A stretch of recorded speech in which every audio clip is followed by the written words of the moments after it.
اللہم صلی علی سیدنا محمد وعلی آل سیدنا محمد وبارک وسلم۔ السلام علیکم۔ آج میں آپ کو فضیلت آیت الکرسی کے بارے میں بتاؤں گی۔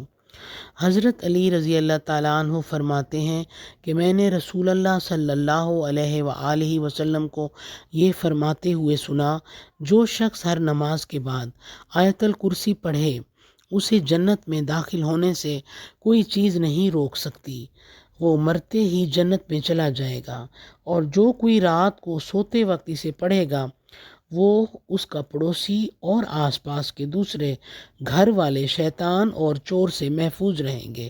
سبحان اللہ۔ یہ شعب الایمان اور بہقی میں ہے۔ حدیث شریف میں ہے، جو کوئی مصیبت اور سختی کے وقت آیت الکرسی اور سورہ بقرہ کی آخری آیتیں پڑھے گا، اللہ تعالیٰ اس کی فریاد رسی کرے گا۔ سبحان اللہ۔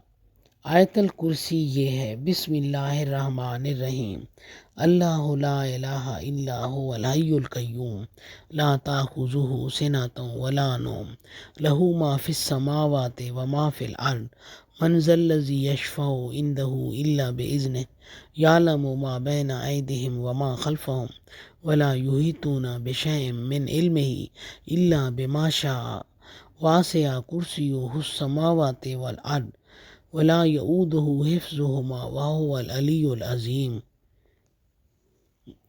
میرے ساتھ ایک مرتبہ محبت کے ساتھ درود پاک پڑھ لیجئے۔ صلی اللہ علی حبیبہ محمد وآلہ وصحابہ وسلم۔